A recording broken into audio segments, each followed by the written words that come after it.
Hotep, and welcome to Matters of Diversity with Dr. B. Today, we are still working and talking about Pacific Islander and Asian American History Month, and it's my distinct pleasure to bring in Dr. Peter P.J. Adams, who studied counseling psychology at the Ohio State University and received his doctorate in 2008. Those years were formative in shaping a career with an emphasis on multicultural education, advocacy, and activism. PJ's first job was at the UCF Central, here at Central Florida Counseling Center in 2009, followed by a position as a multicultural educator and psychologist at the North Carolina State University. He has first worked in private practice in 2016 and has opened his own practice with his wife, Buckeye, Psychology. I think that's the name of the actual company, and we'll talk more about that. They live in Durham, North Carolina, and have two children, Louisa Soyun and Simone Suyun. PJ identifies as Asian American and as a biracial Korean American. And so with that, let's bring in PJ and have a great conversation. How are you today? Good, Dr. B. Thank you for having me on. I really appreciate it, and looking forward to spending the time with you. So you have some roots here at UCF, huh? I do. That reflexive smile where you kind of can't stop. I've been having that for about the last 30 minutes, talking with, your assistant on the pod, Kavita. We go way back, and my launching pad was UCF. UCF, excellent. I had my first job there. So did I get it wrong? So you have a company, it's called Buckeye? That's the name of our private practice, is Buckeye Psychology. Right? Buckeye Psychology, yeah. Yes. And when you live, go ahead, please. No, I was just saying I have a similar background. My degree is in counseling psychology as well. I thought I saw that. That's excellent. Yeah. So you were going to say? I live in North Carolina. So even though we're Buckeye Psychology, we live here, but everything in North Carolina is Tar Heel this and Tar Heel that. Oh, yeah. And so are they picking up on the reference? Are they picking up on the Ohio State University reference? Yeah, sometimes I'll have clients say, well, I can't see you anymore now that you're Buckeye Psych. They're joking, of course, but but it's more kind of a callback to our roots there, since both my wife and I, we kind of jokingly call ourselves Midwest Asians. Okay. Because that's where we both grew up. Me in the Dayton, Cincinnati area, if you're familiar. Yeah. And my wife in the central Ohio, Columbus area. And we both ended up getting our going to Ohio State for portions of undergrad and for our doctorates as well. Okay, excellent. And so you met during your doctoral program? We'll go with that. There's a longer story there where a little bit of a backstory there. Okay, all right. We may have met the last year of undergrad. I may not have been quite prepared for, something more serious at that time, but then we became reacquainted in the same doctorate program. Her cohort was the year after mine, and what do they say? The rest is history. The rest is history. So yeah, that's pretty cool, right? So I won't get you in any trouble. So we'll move along. We'll move on from there. So what was it like being at the Ohio State University? I mean, it's so much revered in terms of talking about it, and people have to say the. So tell me about what that experience has been like for you. The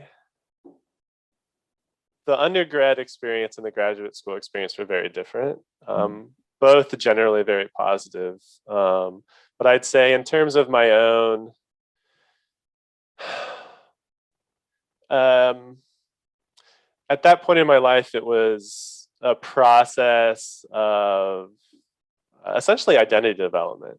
Okay. Like both in terms of contending with and better understanding how I fit into these labels, particularly also complicated by being biracial as well.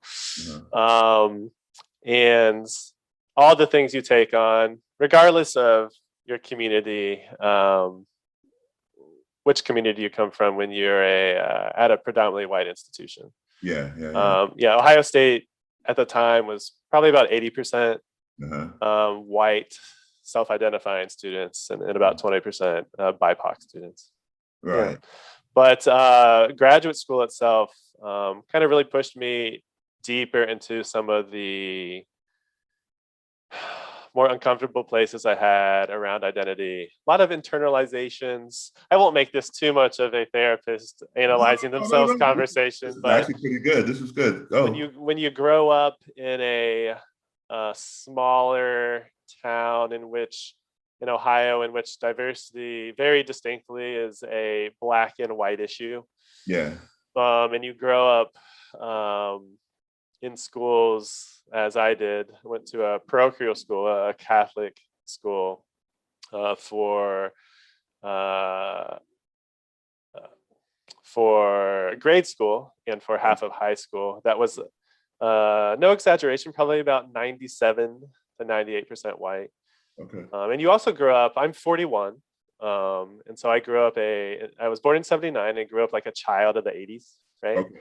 And the '80s were not particularly kind to the idea of what Asian America was or how we were portrayed, and Yes. so you grow up with a lot of different internalizations around that. So graduate school, all those years later, became an important time to really kind of work through a lot of those internalizations and Yeah, because that's discomforts. what happens, especially in a psychology or counseling type of a situation. You are learning to really about who you are, your presence, your self-awareness of who you are. And like a specific thing, and if I jump around, I apologize, but that's fine. and this kind of relates to the idea of microaggressions and how those can get internalized as well. But one of the microaggressive things around Asian Americans is the emasculation of Asian men. Mm-hmm. So you have that dichotomy where with Asian women, you have the hypersexualization and the exoticized nature of Asian women, but then with Asian men, you have this emasculation. Right. And by the time I was in 7th, 8th grade, and those hormones start kicking in, around junior high, I had already been forming some pretty powerful narratives at that age that in my case at that time, that no girl would ever really be interested in me because I wasn't white. Okay. And your background is mixed, you say. So tell me a little bit about your background. Sure. Yeah. My mother is she immigrated from Korea in the mid 70s. And she came alone. Let me correct that. So my mother is from Korea. She immigrated here, and my dad he would just define himself as like a regular white guy kind of thing. And he was from rural North Carolina, not a city boy, as they call them. He met my mother though, and she immigrated back with him, not during any sort of conflict era, but he was in the active army for a while and was stationed in Korea. Okay. And in the construction of my mind over all these years in their story, it's highly romanticized because that's what it was. It was two people who barely can communicate through language, making a connection in a sort of an unexpected way in an unexpected place. And then this group of young 20 somethings deciding they were gonna start this life together. Okay. Did that answer your question?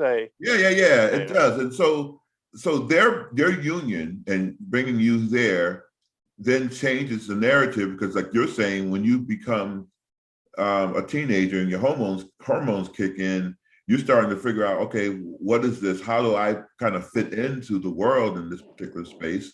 And then you are challenged because it sounds like you grew up in a very predominantly white neighborhood.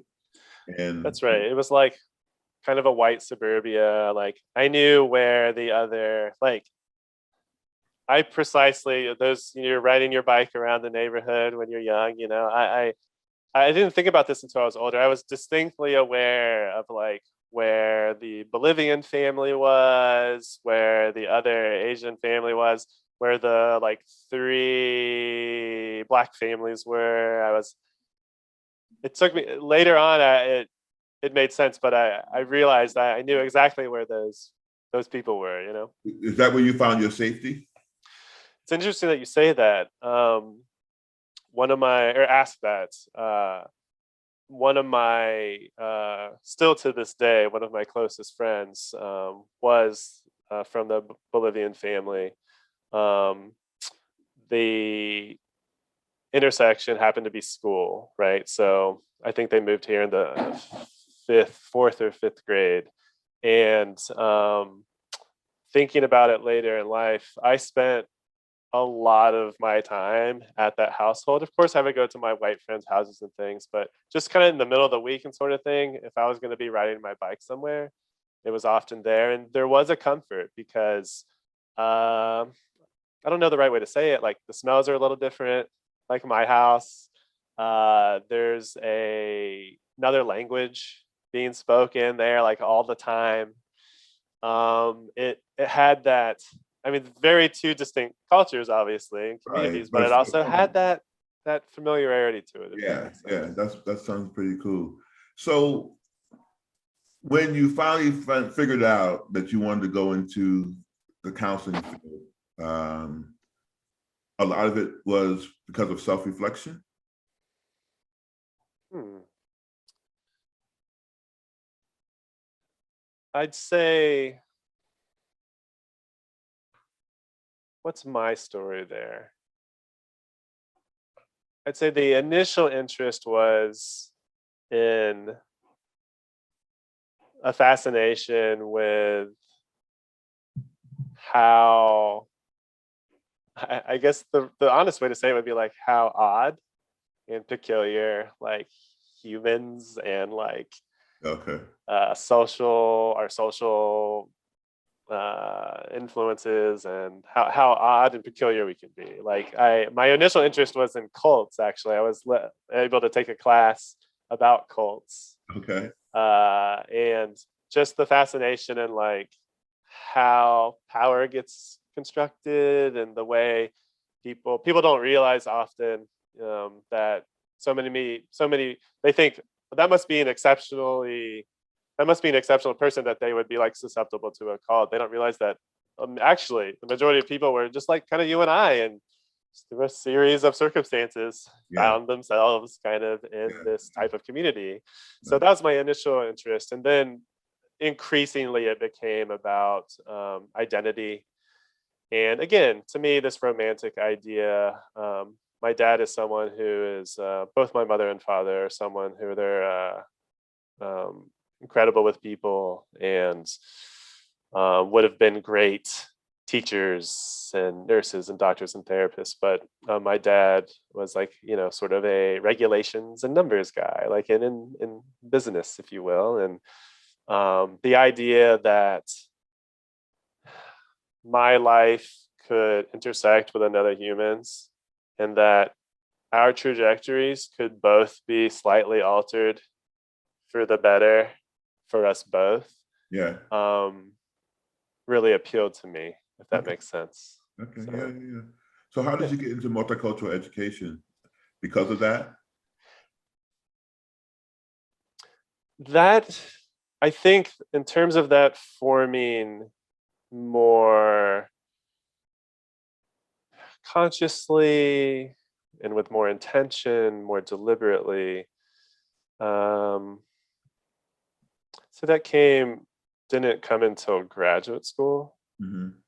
Uh, I was doing some stuff that was occasionally like Asian American organization related, but I was in undergrad, like, but I wasn't like doing a lot of advocacy work. And I was, I might participate in like a minority scholars mentorship program, and I'm the upper student who's connecting with the freshmen and that sort of thing. But and there was a fellow student who was a year ahead of me who I believe identifies as Chinese American. Her name was Se Hoi, and um, she was someone who, despite my mixed race and my sort of halfness, like kind of engaged with me and took me in and experienced me as an Asian American, just like her. And she, for like the first year, like was kind of on me to kind of join the Asian American Pacific Islander graduate student organization, Right.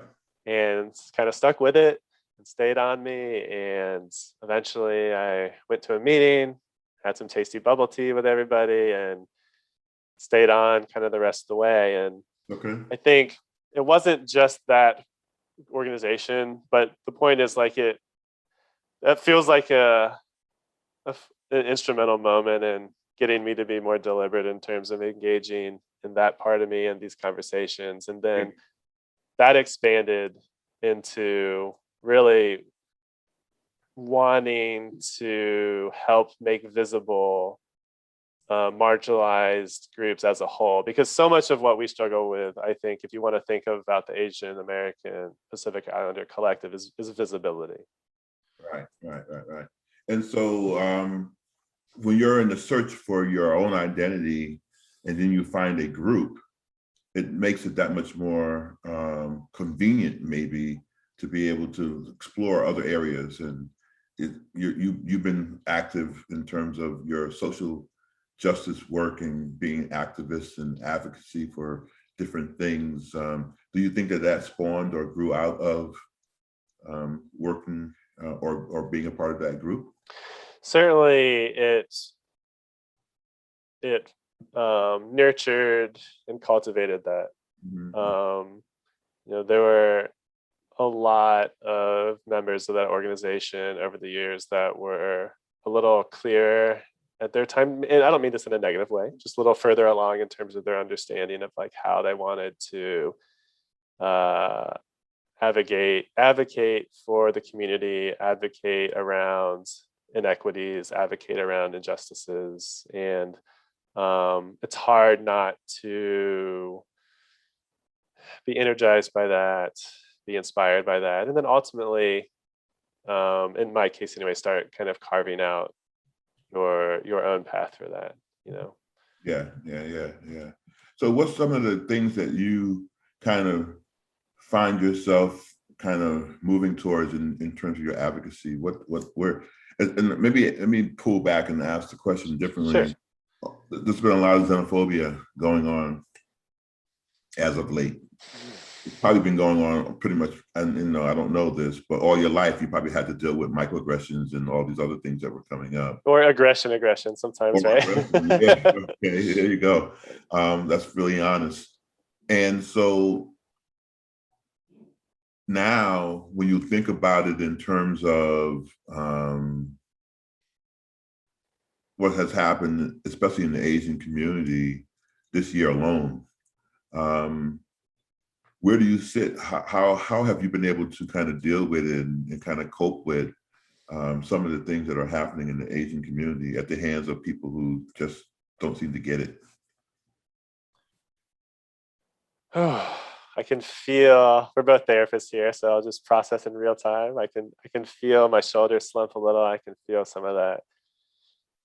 Myself wanting to take deep breaths, some of the hesitancy, and not hesitancy, but some of the heaviness kind of around that. And you're right. Like, I think what's sad for a lot of,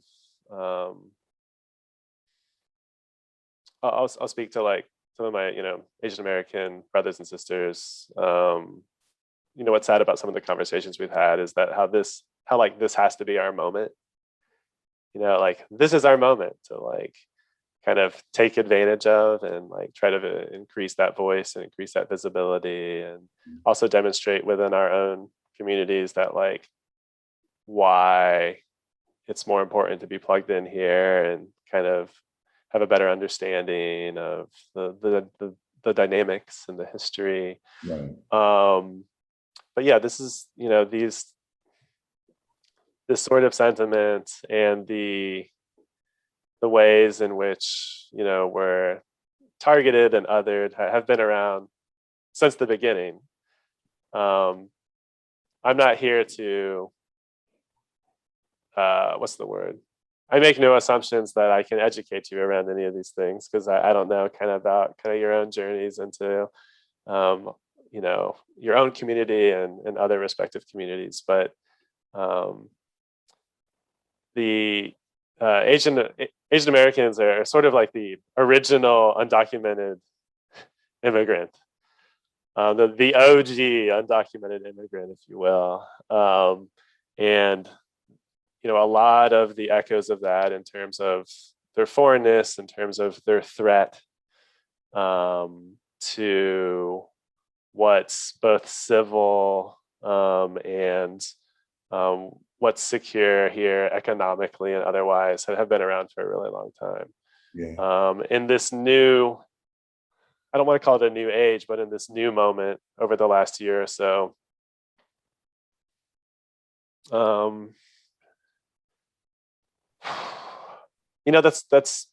this is a good, you're making me think it might be a good time here soon to kind of connect with my own therapist, because I'm not sure how I've dealt with it. No one has yet asked me that so directly. In moments, I've channeled it into to rage and anger. In other moments, I've been constructive and also, again, sort of seen it as a moment to be visible, and whether that's even just in my friend group and like having some conversations about this experience, or whether that's colleagues and things like that. In other moments, there's just been tears. There's been some dinners missed due to losing your appetite watching a lot of these videos. Yeah. There's been the desire to, in a way, like be here with you, right? And be able to share some of this and have some visibility. And I say all that to also say that my tendency tends to be, I tend to be an optimistic person by nature. Okay. And so I also touch darkness a lot. So I'm someone who touches darkness a lot, but tend to also be optimistic by nature. So when I think about being able to have a discussion with you, I think about, at a minimum, you and I both having a positive impact on each other. I think about my optimism towards increasingly understanding the humanity of Asian American and Pacific Islander peoples. I think about the interest that we can cultivate going forward in terms of people wanting to understand the context and understand our history. I think about Black Asian Alliance and how that's the most underrated. That's going to be one of the most powerful, effective alliances that we're going to see if we can continue to move towards that and cultivate that together. So this, despite the darkness, I always kind of go back to that place of energy towards it being better. So. Yeah. How has this been, or how has this impacted not just your relationship with your daughters, but how you raise them, the things that are going on? And I heard you when you said there's been sadness and other things that are going on. Are they detecting this? Are they at an age where they understand what's happening around them? My oldest turns 6 in about a month, 2 months. And my youngest is 10 months old, so she's a little bit early. So a little bit early. I'm like, let me have a conversation with you. But But you're still able to kind of shield and protect. Well, it's again, I appreciate the question. I think my wife and I, who, if I did not mention this, my wife is half Chinese, half Filipino, Mhm. and so our children are like they're they're very Pan Asian, right? They're a quarter Korean, a quarter Chinese, a quarter Filipino, and a quarter white. Mhm. And as my dad likes to say, he's white. We don't talk about that part, but we're joking, of course. But anyway, or but I think we feel conflicted around that energy. You said you used the word to shield and protect. Mhm. I think that kind of trepidation to kind of to kind of raise and these two young Asian American women into this world. I apologize if you hear that. Our our air conditioning's out here, and they're above me here. So anyway, so we have some trepidation around that and want to shield and protect, but are also trying to kind of balance that with making sure that they enter the world very racially aware. Okay. Um, but how do you do that? There's so many questions. Like, how do you Yeah. do that and keep their minds flexible? How do you do that without just strict indoctrination, right? Right. Right. Right. Like Asian people good, all white people bad. Yeah. So you think about your own journey um, from when you were younger to now. Is there anything that you will impart to them that you already know to help maybe possibly make their journey easier than what you might have had to go through? The first thing that came to mind when you said that is um, like, don't be afraid to talk about these things. Mm, Like, um, believe in the value of what your experience is, what you're feeling, what you're questioning. I hope me and your mother can create the safety for you to where you feel like those are things you can talk to with us. But if that's not always true, like find that, because I didn't have that. I have. right. I'm very privileged to have wonderful relationships with my parents, but I don't. Again, child of the '80s. I don't think parents really knew how to navigate these sorts of conversations. And my mom, she's an immigrant here, doesn't speak the language. Like she's sort of learning on the fly too, and like trying to figure out what it is to be here herself. And Right. you know, um, we're very fortunate that my father was not an assimilationist. Oh, So I knew families where there was certain assumptions that were made about how the Korean or Asian woman was going to step into the home and how compliant they were going to be, and right. Exactly. how I have some sad stories about what are you doing trying to buy them some traditional garb for this or that. Like we don't do that. We're Americans, right? And Yeah. my dad wasn't like that at all. It was very much a sort of an equitable multicultural household we grew up in, but they also didn't really know how to talk to me about the complexities of being Mixed. a biracial Korean Right. American who can't pass for white Right. and Right. has all these things happening. And so I was largely silent with them about everything I was feeling and questioning and thinking. So, Wow. Wow. yeah.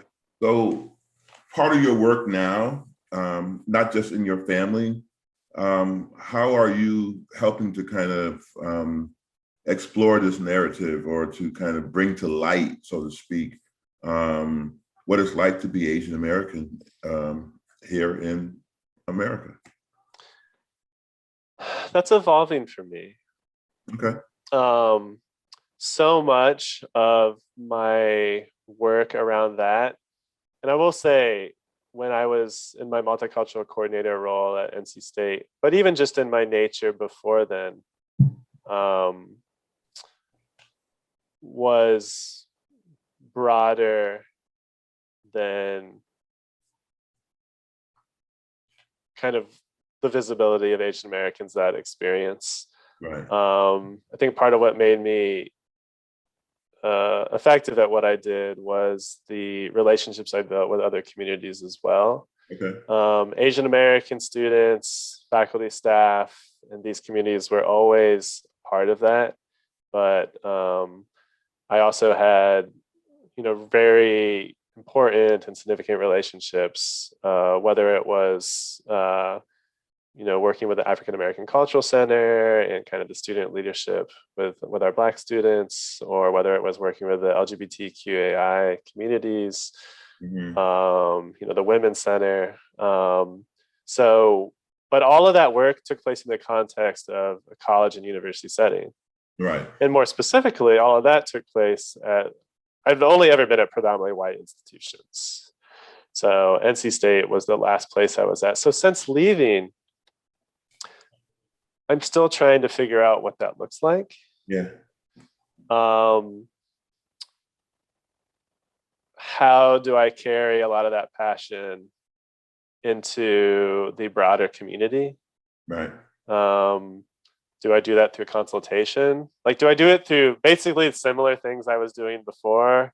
Hmm. Training, consultation, support groups, coalition building, or are there, like when you go to an institution like that, oftentimes, especially as an Asian American who is passionate about these issues, there aren't necessarily, you may be the only one. But when you step out into the larger world, it's presumptuous to think you're the only one or that people aren't already doing this work, right? Right. Right. Right. So what's been a real meaningful to me is since starting our own private practice is my wife and I have both had an influx of both BIPOC potential clients in general Mm. and Asian American clients specifically reaching out to us and inquiring about our availability. Nice. Right. So a lot of it is happening through that clinical setting. Mm. And I see that in two ways, right? I see that in what it is to be an Asian American therapist who gets to work with Asian American identified clients. But I also see that as, I'm not sure what the right word for this is, but I feel a sense of responsibility. Okay. Maybe I'll use responsibility in being an Asian American working with clients who have different identities. Yeah. Usually. Almost like a role model. Well, yeah, Accountability. that's the thing, right? The way we're trained in our more like, psychology, and then therefore the initial basis for therapy from the Western model, right? It's very Germanic in its philosophy and nature. And there's Yeah. very, it is influenced by those values. And so there's some distinct ideas about what boundaries should look like and what's acceptable. And so, I think I don't mean it negatively in this context, but part of like decolonizing psychology and decolonizing clinical work is Yeah. understanding that those cultural influences are in place and that your choices around that may look a little different. So while I'm not out playing racquetball with my Asian American clients or anything like that, it's a small community and there may be ways in which appropriate kind of mentorship may fit within the context of the clinical relationship, for example. Mm-hmm. If I can speak to the other side of it, though, I can't speak to everyone's relationship, of course, but I think right around the time of the civil rights movement, 60s, mid 60s, demographically at that time, at least people who were here that were known to be here, Asian Americans actually made up less than 1% of the population. Right. And so here we are 50 plus years later, and there's been an explosion of that. And now we're over 5% of the population, but that's still not a lot, right? Right. And so something that I've become aware of over time is that when a client, take a white or it can be anyone, but take a white or a Black client, that oftentimes when we establish a clinical relationship, in not all cases, but in many cases, I immediately become the most significant relationship that they have with an Asian person. Wow. Does that make sense? Yeah, it does. And so, I know. I mean, I think about it from when I started teaching. I taught in Missouri, Midwest. I guess that's our connection there. And when I went into the classroom, a majority of the people who were in the classroom never seen a person, and I taught master's and doctoral level, and majority of those folks did not, in their whole entire K through 12 and undergraduate experience, have a person of color as an instructor or in any type of leadership position that was in their schools. And so I was like an anomaly, right? When I walked in, they were like, what is this? And so I got challenged a lot because I wasn't a part of that status quo system that people saw when right, they were educated. right, yeah, like there's definitely some shared experience there, and the intimacy can be different in some ways when you're in this one-on-one relationship, and Mhm. so it's, again, I'm not saying that it's not a value judgment about like how an Asian American therapist should operate, but within myself, there's sort of a sense of responsibility there. And if the safety of our relationship allows clients to ask questions, or, uh, I've had Black identified clients over the years. Us talk very explicitly about the smaller scale Black Asian alliance that we're having in this relationship, and Right. people being able to be vulnerable and very open about like just having the experience of being able to connect with an Asian American, and like see that, like, I don't mean this in some like I don't mean this as simply as understanding history, but just that there is an overlap in our community's experiences and distinctive parts, and that like The intersections can kind of meet, and you feel as though there's this, I see you, this connection that you have as a person of color or margin or somebody who comes from the marginalized community. And I think that has to work against, they're one of the other microaggressions that's so powerful and prevalent here in our society for Asian Americans is the perpetual foreigner Yeah. microaggression. And so think about how that plays, right? Right. I mean, I don't care what other ethnic group you're from. Like, it's going to play in a way that, again, internalizes some sense of like otherness, and like they're kind of their own thing. Yeah. So let me ask you a quick question. Sure. When was the last time someone said to you where you're from? And when I ask you that, there's two ways that people ask you that, right? They want to know because of the exoticness and if you're from some Asian community outside of America, or then they just want to know where you're from. How have you experienced it? When might have been the last time somebody asked you that? The last time that someone asked me it in the somewhat microaggressive way Yeah. was said very amicably. So it wasn't literally verbally aggressive. Was about 2 years ago now, 2 summers ago. It's interesting that you asked that, and I immediately remembered. Anyway, it was about 2 summers ago, which feels more recent because there hasn't been much opportunity for people to ask me where I've been from anywhere in the last Right. 16 Last months or year. so. Right. So, but and we were at North Myrtle Beach, and if I can get into something a little personal here and get a little bit intense with a piece of my language, it was asked by a younger gentleman, who knows, 15 to 20, who was reasonably intoxicated, going up from the pool into the elevator, Mm-hmm. and kind of very cheerfully kind of was looking me over deliberately, Mm-hmm. and asked me, like, where are you from that they grow them so tall, basically. because I'm 6'2". We can't tell. That's another thing we lose in Zoom. I don't know if you're 5'2" or 6'2" sitting there. 6'4". Okay, well, so we're on the tall people side here. No, I'm just saying. Yeah.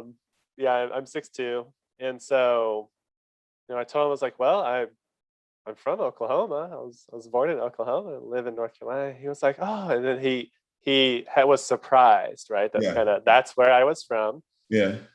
Um, but within the other minute of that conversation before he got off on his floor and staggered away was just a friendly curiosity and an amicableness to it that made it hit a little different. My daughter was with us. My wife was also in the elevator, kind of going like this. But here's a little bit of the heavier part.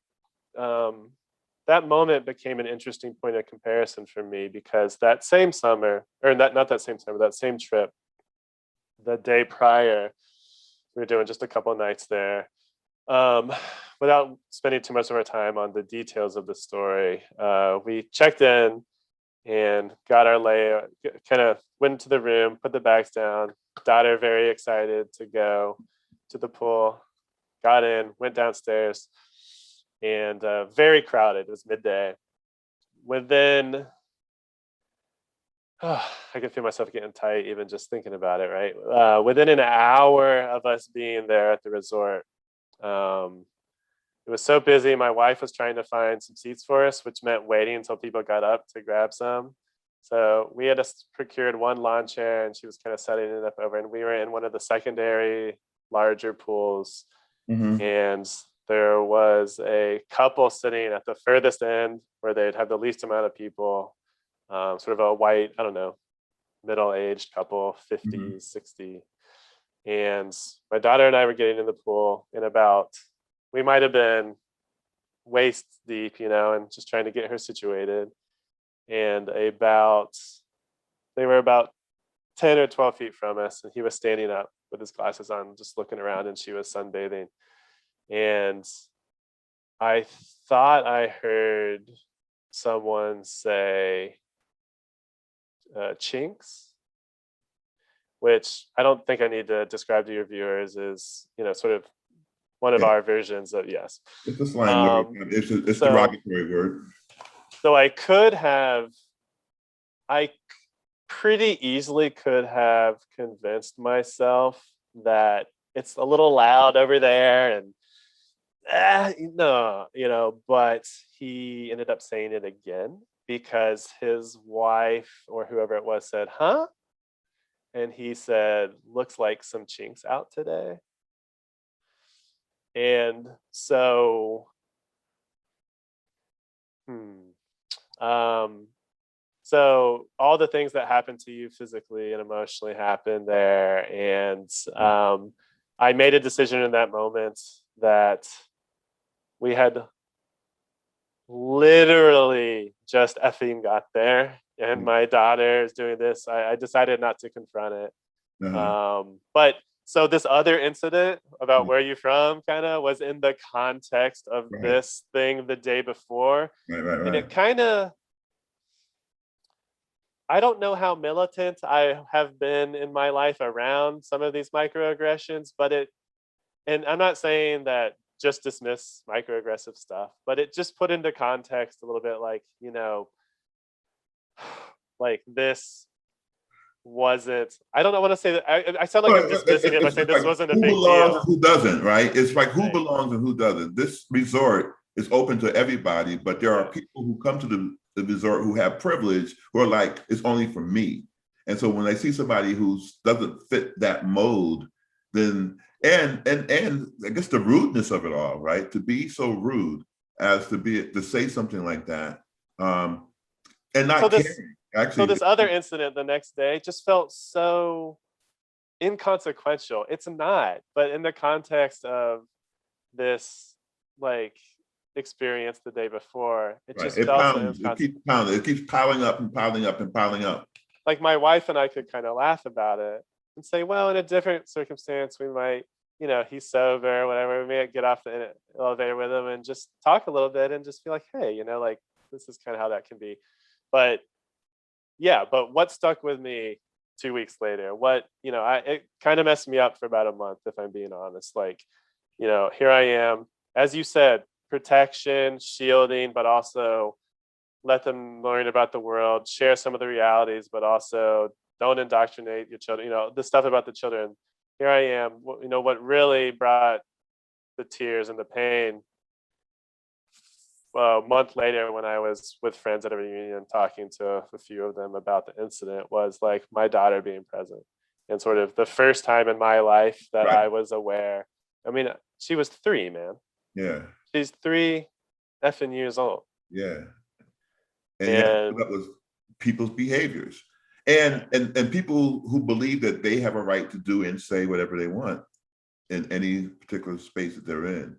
right. I'm sorry that happened to you, but I think that the realization of that, people need to recognize that. I mean, so you being vulnerable and speaking to that, and I have situations where that's occurred to me on a Yeah. number of bases. Me being 6'4", I get compared.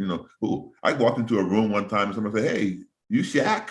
And I'm like, "Shaq's 7 foot tall, dude." I mean, so it doesn't even make any sense for you to make a joke like that, because it Right. really isn't.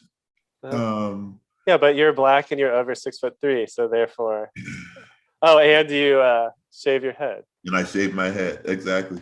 And so those things that people don't recognize, and I think they're being funny, they think they're being cute, but they're rude and they're obnoxious, and they also set the space where people believe that they have a right to kind of say whatever they want about you, Right. and dismiss you if they need to, or overlook you. And so those same people are the people who, like, when you go to a store to get support or help, they look past you because they don't see you, Yeah. with your own particular space. And you also have to wonder, if somebody said that about you, how would you feel? Because mostly people of color or people from marginalized communities, BIPOC individuals, don't typically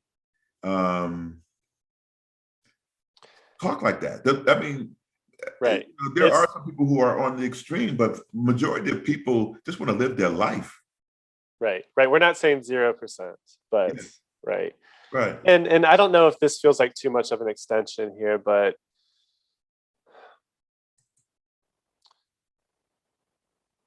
to focus back on AAPI,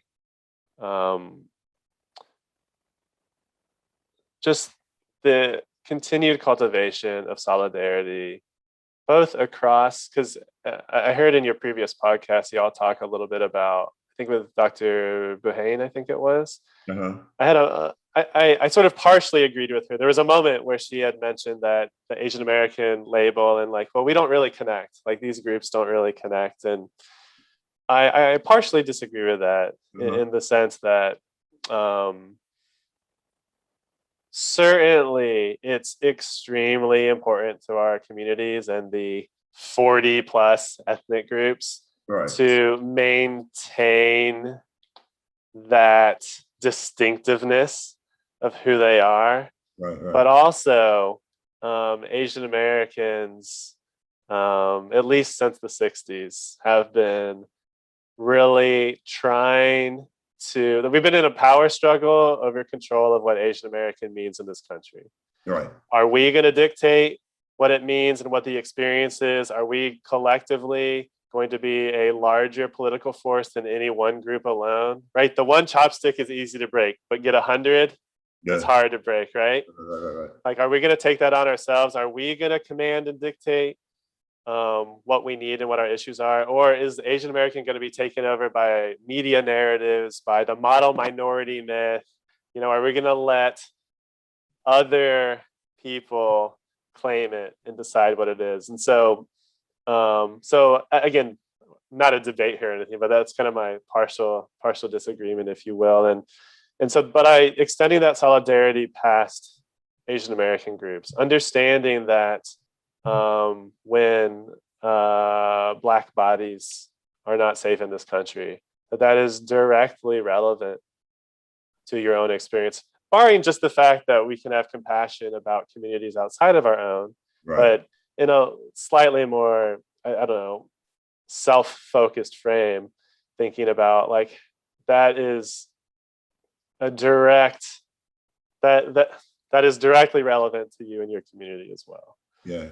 And so I don't know. I mean, I could speak probably for an hour alone about wanting to cultivate this, and specifically, I know it's the third time I brought it up, but kind of Black Asian Alliance, and how much untapped there is there in terms Yeah. like how many, like, I mean, the Black community and the Asian American community, we hardly know much about our own history, Right. like much less. So okay, we don't even know that much about our own history, so we're gonna know, like, we're gonna be deeply connected to another communities, Because like, right, because it's not taught, right? And so the significance of that, right? So the significance of understanding why culture is important, why having an identity development is important, because what ends up happening when you don't is that you kind of succumb, right?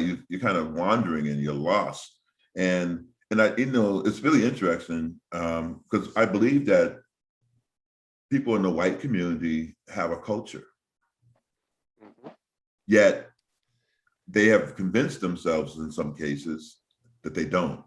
that's part of what happens when you've been centered, right? And I Yeah, say that with compassion, actually, to white peoples and or clients who come in and feel culture less. yeah.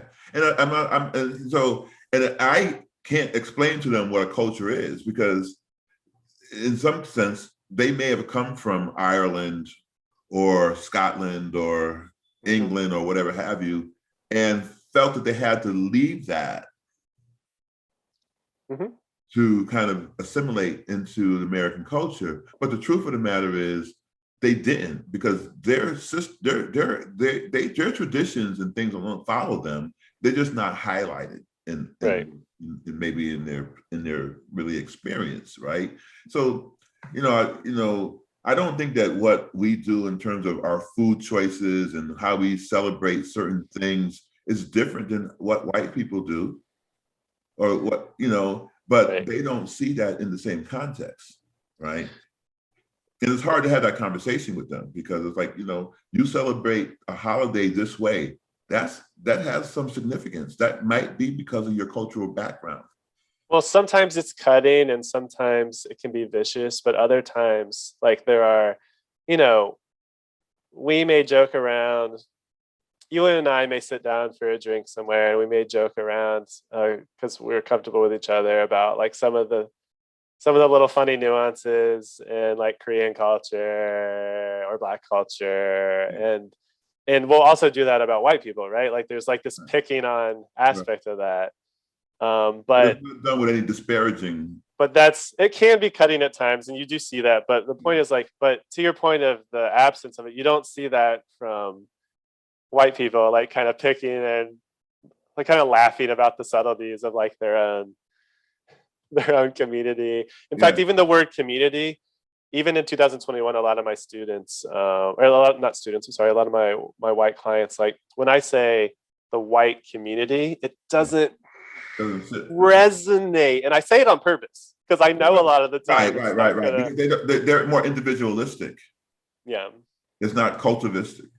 So I think the Asian community and the Black community are more about coming together and moving forward as a community, whereas it's more individual maybe in the white community. Well, and I'm sympathetic to the idea that within the Asian American Pacific Islander label, which was actually created by Asian Americans in the late 60s, it wasn't like just a demographic thing. Right. We're able to have these conversations and frankly deal with the annoyances, frustrations, and difficulties of both wanting to be a collective and understanding the power we can have in that and maintaining the distinctiveness. And that didn't happen for the idea of whiteness, right? In fact, because whiteness has expanded over time, right? Mm-hmm. Like it's not now what it was 200 years ago. Right. But then within that expansion also didn't come as much of the like the maintenance or the maintaining of the distinctiveness, right? Yeah. Because I think that's probably maybe because of privilege. I don't know. Yeah, you and I aren't the foremost scholars in this, but yeah, I think there's a conversation to be had about that piece, right? Yeah. Mhm. Excellent. Yeah. Excellent. Well, I really appreciate having the opportunity to kind of sit and talk with you. We'll have to definitely bring this back and talk some more. I'll be honest with you, Dr. B. It went so fast that, if I see how diverse y'all speakers are and students and people from all over, but if you're ever kind of doing a second lap, I'd love to come Oh, back sometime. And let's just go ahead and put it on the books. I mean, it's okay. Actually, we have openings next month. well, talking about some specific issues, like Yeah. it's been really fantastic to connect to you both as a member of our communities, as someone who used to be at UCF. Yeah. Thank you so much for today. Oh, this was great. This was phenomenal. And I'll have to figure out how you're connected. Are you connected with the American Counseling Association? Through the American Psychological Association. Oh, so you do with APA. Okay. Yeah. Yeah. I actually am a part of the Association of Counselors, American Counseling Association, and Okay. I'm stepping in as a president this year. I have to bring you on as a come in. You got to come a member and hang out with us over in the counseling side of the world. I know a lot of counselors, and we can mix blood. That works. That's good. Yeah, most definitely. Well, thank you for sharing and being vulnerable about your experiences. I think those are the messages that we need to continue to put out, and that the community needs to be able to embrace and hear. No one should ever have to deal with that, right? You should never have to be in a space where somebody is demeaning you or your character or your community just because they think they have a right to, right? Sure. And and not even to take into consideration that a 3-year-old was there. Right. Those are the things that people don't seem to understand when somebody says, well, this is what's happening. This is why I'm upset about what just happened or occurred. And they're looking at it as, oh, get over it, brush it off. But you can't brush it off when the very next day you're in an elevator and the same type of thing happens. And then the very next day you're sitting at a restaurant and something else happens. Or you're walking down the street and somebody wants to yell out something as they're driving by. And all those things are mind-boggling. And I know we're concluding our time, but I also want to piggyback on that and emphasize that this is how just the burden of carrying of that is relevant, where you kind of can walk into every day or each week and you start to question how you're even interpreting things, because you've seen your community have certain experiences, or you've had them yourselves. And so you sit with that weight and you walk through each environment and you aren't quite sure always kind of why someone's engaging. But after a while, you can't deny it any longer. Yeah, right. And right. I think one of the things that may have come, I think the relationship that sometimes comes out of the Asian community, the thought is the model minority and just stay safe and stay below the radar and everything's going to be okay. But I think now people are opening their eyes to the fact that, people still see you differently. As much as you may try to fly below the radar, people still treat you with disrespect sometimes and think that they have a leg up on you or they're better than you, just by virtue of how they see themselves and their privilege. Yeah, and like I said, I'd love to come back. We could do an hour on the model minority myth alone. We could do, and I could come back and highlight what not 50 years ago, but what Asian American organizations are doing right now around their own communities, around combating anti-Blackness. Let's do this. Let's already put it on the books. Let's do a part 2. All right. Let's come back. Let's look at a date, and we'll continue this conversation. We'll have a part 2, you and I. I'd be honored to do that. You on it? All right. Yeah. Good. All right. Thank you, Dr. Adams. I really appreciate you for being here and being a part of this conversation. You have really been able to be a bright spot in this talking about it and helping to understand how we can communicate and come together. It's been great. Even though you are from the Ohio State University, Yeah. that is okay. I come from the University of Connecticut, and so we don't have "the" in front of us like that. Right. But I understand it coming from Ohio, and I really appreciate it. So we'll get Kavita to kind of work out another, and we'll come back and we'll just talking about the model minority. We'll just label it that. Whatever you want to do, we'll see. Yeah. We'll See where see. it goes. We'll see where it goes. Well, thank you. I appreciate it. That concludes our episode for today, but I want you all to please join us next week. We have Elizabeth Thompson, who is a part of Valencia Downtown, who's going to come and talk with us. She has a lot of great experiences working in the Paramore District, and we're going to have an opportunity to talk with her and see what life is like on her end of the spectrum. And so thank you all for your time, and we'll see you next time. Thank you.